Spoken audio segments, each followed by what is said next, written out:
একজন খুনের আসামির দেশ থেকে পালিয়ে যাওয়া আসলে এটাই হচ্ছে আসলে না সবকিছু না না সবাই না না না করলেও না, না, দোষটা জনাব হারুনুর রশিদ, পুলিশেরই হবে, জনাব হারুনুর রশিদ, দোষ পুলিশের। আপনার জন্য আমাদের সময় কমে যাচ্ছে, আপনার জন্য আমার একটা প্রশ্ন আছে, এটা আসলে দর্শকদের অনেকের প্রশ্ন, যে জনাব হারুনুর রশিদ স্পেসিফিকলি আপনি এখানে আসছেন বলে প্রচুর দর্শক, এখন আমাদের 18,000-এর বেশি দর্শক দেখছেন, প্রচুর দর্শক বিভিন্ন রকম মতামত পাঠাচ্ছেন। আমি কমন একটা মত আপনাকে বলছি যে জনগণ বা যারা এখানে প্রশ্ন করছেন দেখছেন তারা জানতে চাইছেন দেশের বাইরে আপনার জমি জিরাত টাকা পয়সা সম্পত্তি এগুলি আছে কিনা, থাকলে সেগুলি কিরকম পরিমাণে, এবং থাকলে আমাদের সেগুলি বলবেন কিনা। অনেকের ধারণা আপনার কয়েকশো কোটি টাকা আছে, কেউ কেউ তো জোর দিয়ে বলেন মার্কিন যুক্তরাষ্ট্রে আপনার 100 কোটি টাকা সম্পদ রয়েছে। শোনেন শোনেন, এটা তো আপনি আপনি খুব ভালো বাহিরে থাকেন, আপনি এটা ভালো বুঝেন। আমি যখন 2018 সালে গাজীপুরের এসপি ছিলাম, তখন হঠাৎ করে একটা নিউজ আসলো কি যে হারুনের ওয়াইফ মার্কিন যুক্তরাষ্ট্রে 1523 কোটি টাকা FBI এর আটক। তাহলে মার্কিন যুক্তরাষ্ট্রে FBI এর হাতে আটক হলে বাংলাদেশের কনসুলার এম্বাসি থেকে শুরু করে বাংলাদেশের গোয়েন্দা কেউ জানবে না, শুধুমাত্র ওই লন্ডন ভিত্তিক একটা পত্রিকাই জানবে। আর আমার বিষয় এটা হলো একটা কথা। আরেকটা বিষয় হচ্ছে, সেখানে যদি আমার তথ্য তার কারো থেকে থাকে, তারা স্পেসিফিক তো বলবে যে হারুনের আমেরিকাতে বা লন্ডনে ওই বাড়িটা হারুনের। আজ পর্যন্ত কি বলতে পারছে? কেউ বলতে পারে না। কিন্তু ওই যে ধারণা, কিন্তু নাও, আমি তো আমার বিরুদ্ধে বলছে 2023 সালে 18 সালে নির্বাচনের পূর্ব মুহূর্তে যে হারুনের এত কোটি টাকার সম্পত্তি FBI এর হাতে আটক। FBI এর হাতে আটক, FBI টা কি এটাও জানে না। আর আটক হলে কি হয়, আমি হারুন বাংলাদেশে তথ্য জানবে না। তাহলে আমি হারুন বাংলাদেশে বিভিন্ন জায়গায় চাকরি করছি, যদি আমেরিকাতে 10 লক্ষ বাঙালি থাকে, একটা বাঙালি তো বলতে পারতো যে হারুন এই জায়গায় থাকে, এই বাড়িটা হারুনের। কেউ জানতে পারলো না। এইভাবে মন গড়া ভাবে অনেকে অনেক বক্তব্য দেয়। এই যেভাবে মন গড়া ভাবে বলে বেনজির সাহেবের সাথে আমার খুব দ্বন্দ্ব, যেভাবে বলে যে আমার বিভিন্ন বিষয়গুলিতে যখন আমি যখন দেখেন, আমি একটা কথা আপনাকে বলি, আপনার সাথে আমার কথা হয়েছে কিছুদিন আগে যে আমি হল্যান্ডে গেলাম, এই কথাটা একটু কাইন্ডলি শুনেন আপনি। কিছুদিন আগে হল্যান্ডে গেলাম, হল্যান্ড থেকে আমি কিন্তু জার্মানে বার্লিনে গেলাম। কত তারিখ? সেখানে 20 তারিখ গেলাম, 21 তারিখ আমি বার্লিনে গেলাম। সেখানে 19 তারিখে নিউজ আসলো যে হারুন মার্কিন যুক্তরাষ্ট্রের সম্পত্তি পাহারা দিচ্ছে। এটা আপনি তো সাক্ষী যে আমি 19, 20, 21 কোথায় ছিলাম। তাহলে এই যে মিডিয়াতে একটা পেজে লেখলো আমি মার্কিন যুক্তরাষ্ট্রে পাহারা দিচ্ছি, এটা কি মিথ্যা না? যে এইভাবে মন গড়া গল্প বলছে না, এই মন গড়া গল্প বললেই তো হবে না। ফাইন। আপনার বিদেশে কোনো টাকা আছে কিনা? সৌদি আরব, মালয়েশিয়া, আমেরিকা, ইউরোপ? আমার টাকা যদি থাকেই আমি তো বলবোই আমার টাকা নাই। ওকে, আওয়ামী লীগ ক্ষমতা থেকে চলে গেলে আপনাকে দেশ থেকে চলে যেতে হবে কিনা, বা দেশ থেকে আপনি চলে যাবেন কিনা?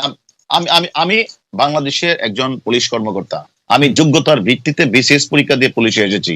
আমি এই যাবৎ ফলে যতগুলি আমি আমার চাকরিকালীন সময়ে আমি কখনো কোনো বিষয়ে আমি আমার আইনকে প্রাধান্য দিয়েছি, আমার CRPC PRB প্রাধান্য দিয়ে কাজ করেছি। আমি সাধারণ মানুষের পাশে কাজ করছি। আমাকে চলে যেতে হবে কেন? আমি আমার সঠিক কাজটাই করছি। সঠিক কাজটা করতে গিয়ে আমি সকলের মন জয় করতে পারি না হয়তোবা, সে কারণে কেউ আমার প্রতি মনে কোনো থাকতে পারে, বাট আমি কিন্তু আমার সঠিক কাজটাই করছি এবং মানুষের প্রতিদিন আমি সেবা দিচ্ছি। আমি আজকে এই যাবৎকালে ঢাকা লাস্ট প্রশ্ন, আমি বলে না, বাংলাদেশের মানুষ, কামাল ভাই সাক্ষী দিবেন যে বাংলাদেশের মানুষ, আপনি যখন এসপি তখন থেকে আপনাকে সবাই জানেন, সবাই চেনেন, সবাই অনেক ক্ষমতাধর মনে করেন। বাংলাদেশে অনেক এসপি আছেন, আপনার ব্যাচেই হয়তো 300 জন ছিলেন, 300 জনের মধ্যে 200 জন এসপি হয়েছেন, তারপর আরো অনেকে এই ডিআইজি হয়েছেন। আপনার নামটা আমরা সবচেয়ে বেশি শুনেছি কিনা? কামাল ভাই, আপনার কাছে কি মনে হয়? আমি কি শুধু আমার ব্যাচের এর কি কারণ? আপনি সবচেয়ে পরিচিত, আপনি পুলিশের মধ্যে লিওনেল মেসি, এর কারণ কি? এই কারণটা হচ্ছে যে আপনি একটা কথা, সবাই তো খালেদ মহিউদ্দিন হয় না, সবাই তো মাসুদ কামাল হয় না, সবাই হয় মাসুদ কামাল, সবাই খালেদ মহিউদ্দিন হয় না। তা আমি হারুন আজকে 2001 সাল থেকে আপনি যেটা বলেছেন, আমি কেন আলোচনায় আসি, আমি 2001 সালে চাকরি করতে আসলাম। আসার পরে আমি হয়তো আমার ব্যক্তি জীবনে, আপনি জানেন আমি ছাত্র জীবনে সবাই কোনো না কোনো দল করতেই পারে, আমি একটা দলের সাথে সম্পৃক্ত ছিলাম। কিন্তু যখন আমি চাকরিতে আসলাম, আসার পরে আমার চাকরি থেকে আমাকে বিদায় করে দেওয়া হলো। আমার কি অপরাধ ছিল? আমি তো চাকরিটাই করতে পারলাম না। আমি 2008 সালে আবার চাকরিতে আসার পরে আমি ঢাকা শহরে যতগুলি গুরুত্বপূর্ণ ঘটনা আছে, প্রত্যেকটি ঘটনার সাথে কোনো না কোনো আমি কাজ করেছি। কাজ করার কারণে আমি বিভিন্ন জায়গায় আমি আমার অবস্থান পরিষ্কার করেছি। আমি সাধারণ মানুষ, আমি খেতে খাওয়া মানুষ, আমার বাড়ি হলো গ্রামে, আমি হাওড় থেকে এসেছি। যেহেতু হাওড় থেকে এসেছি, আমি হাওড়ের জীবনযাত্রার সময় অবগত আছে। আমি প্রত্যেকটা গরিব মানুষ থেকে শুরু করে সকলের সাথে আমি মিশি এবং আমি আমার কথাগুলি পরিষ্কারভাবে কথা বলি, যার কারণে যত বড় ঘটনা ঘটে প্রত্যেকটি ঘটনার সাথে আমি সম্পৃক্ত হই এবং আমি কাজ করার চেষ্টা করি। সে কাজটা করতে গিয়ে আমি অনেকেরই উপকার করেছি, আবার অনেক সময় কারো উপকার করতে গিয়ে আবার কারো ক্ষতিও হয়েছে। এবং এমনও আছে 30 বছর 40 বছরের ঘটনা যেগুলো নিষ্পত্তি হচ্ছে না, আমি সেই ঘটনাগুলো নিষ্পত্তি করার চেষ্টা করেছি। এমন সাবরিনা থেকে শুরু করে এমন শত শত ঘটনা আছে যে ঘটনাগুলি আমি কাজ করতে গিয়ে আমি সে কাজগুলি করেছি, এবং করার কারণে সকল মানুষ আমার পক্ষে তো থাকবে না। তাহলে যে কাজ করে না তার কোনো শত্রু নেই। আমি মনে করি পুলিশে অনেকে কাজ করে, পুলিশে যারাই কাজ করেছে আমি শুধু একটা মানে আপনি কি বলতে চান যে মানে বলতে চান মানে এটা কেমন কথা হলো, আপনার ব্যাচের মধ্যে আপনি শুধু কাজ করছেন বা বেশি কাজ করছেন? এটা অনেকে আছে ইন্ট্রোভার্ট, অনেকে এক্সট্রোভার্ট। আমি হয়তো কাজ করি অনেকের সাথে আমি মিশি। আমি শেষ করি একটু। আমি কাজ করি শুধু না, আমি একদিকে আমি পুলিশ সার্ভিসের জেনারেল সেক্রেটারি ছিলাম, আমি আমার জেলার আমি প্রেসিডেন্ট ছিলাম অনেকদিন যাবত, এখনো আমি 6 জেলার সেক্রেটারি দায়িত্ব পালন করছি, বিভিন্ন সামাজিক অনুষ্ঠানে আমি যোগদান করি। আপনি কি বর্তমান মহামান্য রাষ্ট্রপতির লোক? আপনি ভালো কথা বলেছেন। আপনি একটা ভালো কথা বলেছেন। মহামান্য যে বর্তমান রাষ্ট্রপতি, ওনার বাড়ি হলো আমার গ্রামের পাশের গ্রাম। ওনাকে আমরা বারবার ভোট দিয়ে নির্বাচিত করি। উনি পাশে একজন এমপি। উনি আমার কাছে রাষ্ট্রপতি না, উনি আমার কাছে আমার একজন প্রতিবেশী, উনি আমার কাছে একজন এমপি, উনি আমার কাছে আমার অভিভাবক। সে অভিভাবক হিসাবে উনি আমাদেরকে চিনে, এই চিনাটা তো কোনো অপরাধ না। উনি আমাকে চিনে, আমাদেরকে এলাকার ওনার একজন ভোটার হিসাবে উনি আমাকে চিনেন, আমাদের বাড়ি ঘরের সবাইকে চিনেন। সেই হিসাবে যেটুকু যদি একটা রাষ্ট্রপতির বাড়ি যদি রাজশাহী হতো, একটা রাষ্ট্রপতির বাড়ি যদি সিলেট হতো, সেটা আমার সাথে তো অয়েল কানেকশন হতো না। যেহেতু ওনার বাড়ি আমার পাশের গ্রাম, এখন উনি একজন বাংলাদেশের মহামান্য রাষ্ট্রপতি। উনি রাষ্ট্রপতি তো পরে হয়েছেন, কিন্তু ওনার সাথে আমরা সবসময় এমপি নির্বাচন শুরু করে সবসময় ছিলাম। সেই কারণে উনি আমাদের ভালো জানেন, ভালো চিনেন। আমরা জনাব হারুনুর রশিদকে অনেক ধন্যবাদ দিতে পারি। এই মুহূর্তে 10,000-এর বেশি লোকজন আমাদেরকে দেখছেন, তো তাদের মধ্যে মানে আমি তো আপনাদের কথা শুনতে শুনতে একটু মন্তব্য দেখছি, অনেকেই এই মন্তব্য করছেন। জনাব হারুনুর রশিদ আর আমি একই সঙ্গে বিশ্ববিদ্যালয়ে পড়েছি, আমরা একই সঙ্গে কিছুদিন সরকারি চাকরি করেছি, আমি ফিরে আসছি। সুতরাং হারুনুর রশিদ আমার এক ধরনের বন্ধুও বটেন। সেই জায়গা থেকে আমি আসলে স্বাধীনতা নিয়ে জনাব মোহাম্মদ হারুনুর রশিদ আপনাকে এই প্রশ্নটি আমি করতেই চাই। সাবেক পুলিশ প্রধান জনাব বেনজির আহমেদের সাথে আপনার পার্সোনাল দ্বন্দ্বের কথা পাবলিক পারসেপশনে এসেছে। সাবেক পুলিশ প্রধান জনাব বেনজির আহমেদের টাকা বা বেনজির আহমেদের জোগাড় করে দেওয়া টাকা নিয়ে আসলে দুবাইতে এই ব্যবসা হচ্ছে সেটি নিয়ে প্রশ্ন এসেছে। আপনি ডিবি প্রধান হওয়ার পরে এই বিষয়টিকে আপনি তুলেছেন এবং আপনার মাধ্যমেই আসলে মিডিয়া এই কথাগুলি পেয়েছে, যেটিকে আমরা আইন শৃঙ্খলা রক্ষাকারী বাহিনীর একটি সূত্র বলছে পুলিশের সাবেক একজন ঊর্ধ্বতন কর্মকর্তার টাকায় দুবাইয়ে সোনার ব্যবসা শুরু করেন রবিউল ইসলাম। আপনি যদি মানে কামাল ভাই প্রশ্নটি তুলেছেন, আমি একটু পরিষ্কার করে বললাম, আপনি যদি একটু বলেন। কামাল ভাই যে কথাগুলি বলেছেন সেটা বলছেন ধারণাগত কথা বলেছেন। আসলে কারোর সম্পর্কে বলতে গেলে একটা পারফেক্ট একটা পরিপূর্ণ একটা তত্ত্ব নিয়ে বললে ভালো হতো। আরেকটা কথা আপনাকে পরিষ্কার বলি, আমাদের যে কথাটি আপনি এখন প্রশ্নটা করেছেন, আমি একটা ক্ষুদ্র মানুষ। আমি যখন ডিসি তেজগাঁ এসপি, তখন বেনজির সাহেব হলো ইন্সপেক্টর জেনারেল পুলিশ। তখন আমিও দেখেছি যে বিভিন্ন বাহির থেকে বিভিন্ন নাগরিক পেজ বিভিন্ন জায়গা থেকে তারা বলতো এটা আসলে এক ধরনের গল্প, যে গল্পটা পুলিশের সাথে পুলিশের কথা বললে বেশি মানুষ দেখবে, ভিউয়ার বেশি হবে, এই কারণে এই কথাগুলি বলে। তাহলে আমার মতো একটা ক্ষুদ্র অফিসার এসপির সাথে একজন ইন্সপেক্টর জেনারেলের কোনো দ্বন্দ্ব দ্বিমত থাকতেই পারে না। এটা সম্পূর্ণ একটা মানে একটা মিথ্যা বানোয়াট প্ররোচনা। আমি শুধু একটা কথা বলি, আইজি সাহেব আর এসপি সাহেবের মধ্যে দূরত্বটা এত বেশি যে গল্প বানানোর জন্য এটা আসলে উপযুক্ত গল্প না। কিছু না থাকলে সেটা উপযুক্ত গল্প না, উপযুক্ত গল্প না। তারপরেও যারা এটা বলেন তারা কিন্তু না বুঝে না জেনেই বলেন। আমার সাথে যে আমাদের যে ইন্সপেক্টর জেনারেল পুলিশ ছিলেন, উনার আমলেই আমি জয়েন্ট কমিশনার ডিবি হয়েছি, উনার আমলেই আমি ডিআইজি হয়েছি এবং ডিবির এডিশনাল কমিশনার ডিবি হয়েছি। তাহলে উনার সাথে আমার কোনো বিষয়ে যদি কোনো দ্বিমত থাকতো, তাহলে কোনোদিন মানে একটা ইন্সপেক্টর জেনারেলের ক্ষমতা অনেক, আপনি জানেন। সেখানে আমি এতগুলি মানে আমি এত মানে পদোন্নতি পেতাম না।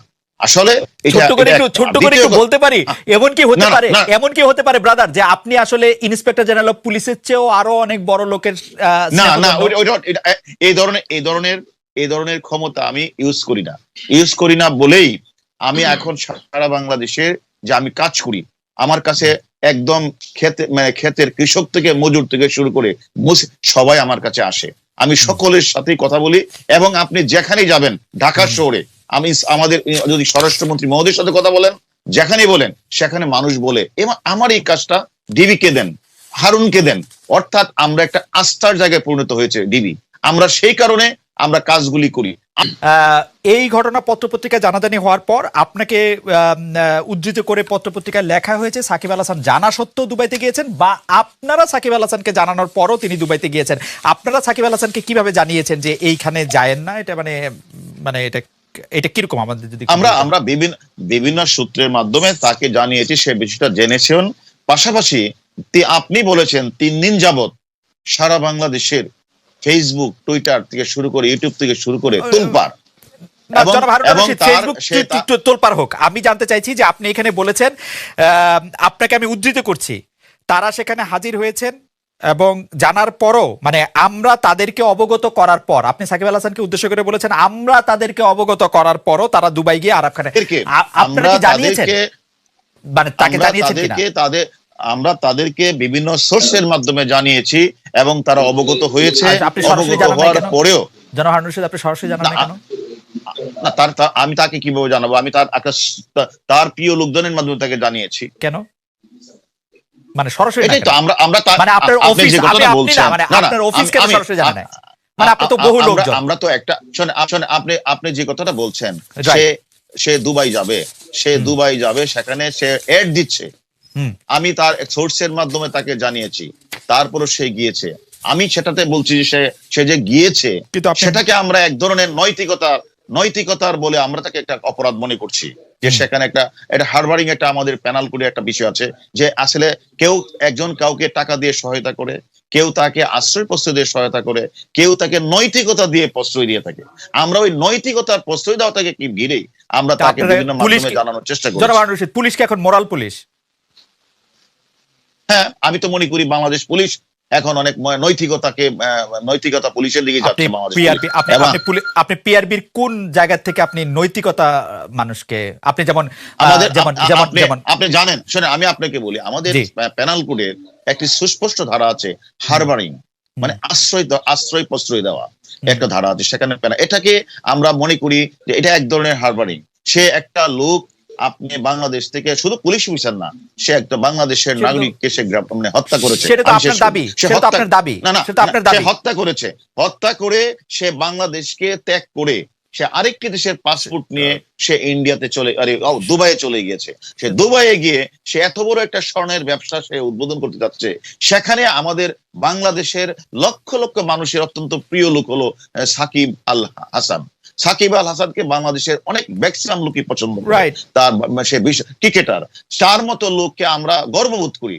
এমন একটা লোক যখন এরকম একটা খুনি, সেটা তো আপনার দাবি, আপনার দাবি যে উনি খুনি, এটা প্রমাণও হয় নাই, কিছু হয় নাই, উনি সেই লোক কিনা সেটা প্রমাণ করা বহুত বাকি।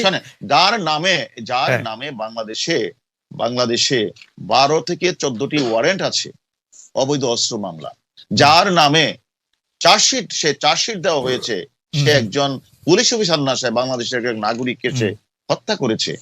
তারপরেও যদি কেউ বলে যে এটা সে সুস্পষ্টভাবে সে খুনি কিনা সে জানে না, তাহলে এটা তো অনাকাঙ্ক্ষিত না। এটা তো পুলিশের সরাসরি সহায়তা ছাড়া, পুলিশের সরাসরি ইনভলভমেন্ট ছাড়া এটা সম্ভব না। আমি চাকরি না করলেও একটু আমি বুঝি, এর পুলিশ ইনভলভ না থাকলে এটা সম্ভব না।